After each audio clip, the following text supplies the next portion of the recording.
What's going on, guys? It's Clutch Plays here, and today I'm going to be telling you guys the hard truth about Kristaps Porzingis as a basketball player and as a person. Kristaps tore his ACL last year in the middle of the season, which ultimately resulted in him being sidelined for the rest of last season as well as this season. Before his injury, Kristaps was named an All-Star, averaged 23 points and 2.4 blocks per game, and shot the three ball at 40%. The crazy thing about this is the NBA had never seen a 7'3" power forward with the same skill set as him be so successful at only 22 years old. Kristaps is a player the NBA has never seen before, and his game fits perfectly in this new era when shooting means everything. However, Kristaps recently was traded to the Mavericks in a 7-player blockbuster deal that sent Dennis Smith Jr. and expiring contracts to the Knicks and bad 2+ year contracts to the Mavs, along with KP, of course. This trade shocked the NBA, and no one saw it coming. Before, most people were hyping up KP, Kyrie, and KD to New York, but now this was not the case and changed the whole scope of the NBA.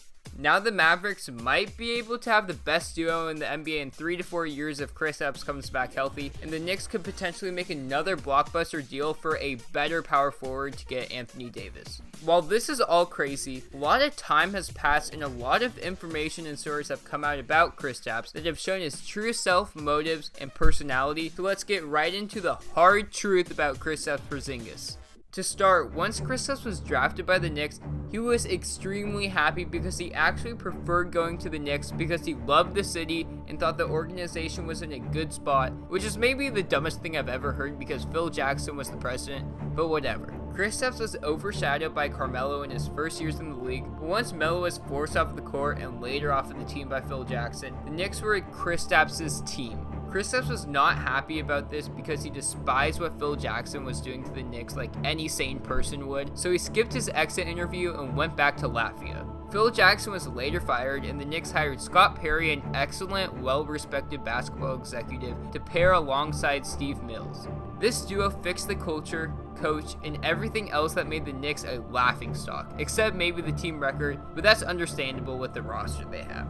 The Knicks hired David Fizdale, who is a player's coach and will do everything to connect with his players and build strong connections with them. The Fizdale and Kristaps relationship flourished from the start, and Kristaps even tweeted that he loved the conversation he had with Fizdale and was excited for the future. After this, Fizdale went all the way to Latvia to visit Kristaps for an entire week to get to know him better. From this point on, Kristaps was very excited and engaged with this new Knicks team and was constantly engaged at practices, vocal during film sessions, and was still a major leader on the Knicks. However, in a meeting with the Knicks management, KP expressed his desires to be traded because he did not like the franchise's amount of losses, the franchise's future direction, and the ability of the Knicks to provide sustainable organizational success. If you ask me, this is complete BS. KP should know the Knicks are going to be bad without him, and if they lose more, the better chance they have to get a better young player in the draft. Also, Zion Williamson is in the draft. Wouldn't it be more problematic if they were winning right now or trying to win? Number 2, the KD to the Knicks rumors were the hottest they had ever been, and it was beginning to be clear that KD was coming to New York. Number 3, this is the same organization you were heavily invested in with since you got here at the beginning of the season. So what's the real reason? I'm not buying any of this, and this is just full BS by Kristaps and his team.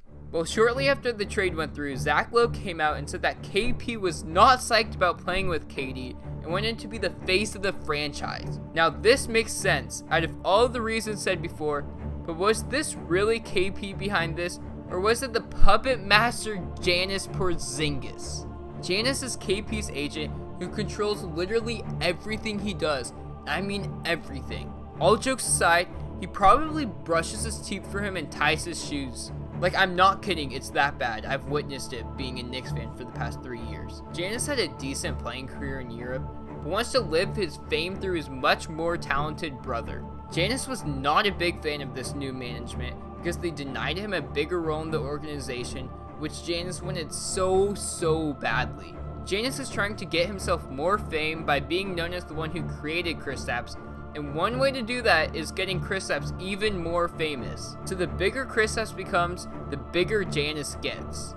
Since KD has his sights on coming to New York with another star player, This will only move Kristaps on the line of idolized players in New York City. Giannis and his puppet Kristaps are extremely selfish and want all the fame to themselves, so Giannis realized New York was not the best option for becoming a megastar similar to OBJ anymore. In the meeting, Scott Perry and Steve Mills summed up what occurred in this video right here, so take a look. When he walked into our office, my office, and Scott was sitting there with me, and point blank said to us, I don't want to be here, I'm not going to resign with the Knicks, and I'm going to give you 7 days to trade me or I'm going back to Europe. You know?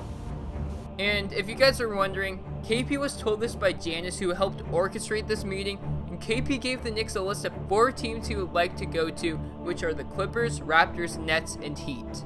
One similar theme throughout all these teams is they are all in large cities where KP will be the star. KP ultimately got traded to the Mavs, where he will be a secondary piece behind Luka in Dallas, which is not part of their plan whatsoever. So immediately Giannis comes out and says that KP plans on signing the qualifying offer, so the Mavs will not have the chance to keep Kristaps in restricted free agency.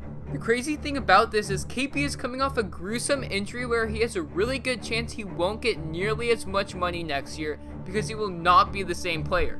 Giannis even says in an interview much earlier on that money does not matter and he is more focused on other values instead. Kristaps may want to win, but does Giannis really want to win? Or does he want Kristaps to become the biggest celebrity ever so he can take part in his stardom? This was honestly not going to be one of my points coming into this video, but the more and more I looked into KP, his brother kept popping up, and I genuinely think that this is completely true.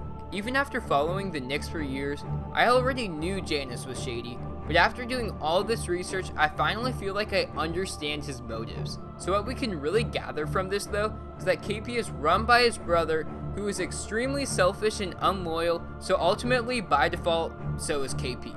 Now after that, ever since KP got the spotlight from the trade, he has been accused of rape and got into a fight at a bar. These incidents may seem like coincidence, but this seems very odd that once KP gets more attention, these stories begin to break to the public. I'm not going to comment on anything because all the stories and stuff, there are like multiple sides, so I don't really want to get into that. But when Kristaps puts on his Instagram, the truth will come out right after the trade. The truth did come out alright, if you know what I mean. To continue, as a basketball player, KP may have had his best days in front of him. Yes, he is only 23 years old, but let me just list all the injuries KP has had once he entered the league in 2015. He has had an injury in order from 2015 to 2018 on his left Achilles, left leg, right shoulder, right ankle, left groin, left ankle, right foot, 3 different illnesses, left back, ankle, left knee, both knees, and a torn ACL. In total, in his 4 years in the league, he has had 17 different injuries and has missed out over 44% of the games in his career. The bad sign about this is injuries with players who are 7 feet or above don't stop and only get worse. Every single 7-foot plus player who has had as many injuries as Kristaps in this period of time has only gotten worse, and the injuries have stayed with them.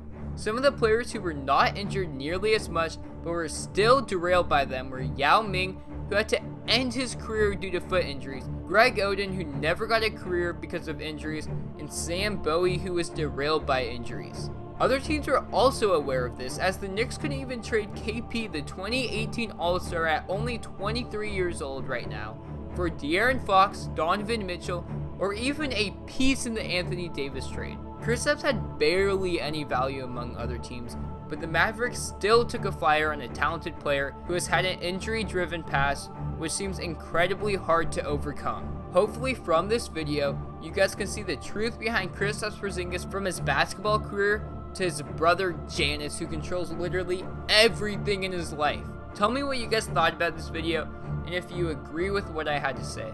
Some of this may seem like a reach, but after everything that went down, it is incredibly hard to dispute this. With that said, thank you guys for watching. Thank you for 100 subscribers as well. It is only going to go up from here. And I'm out, and peace!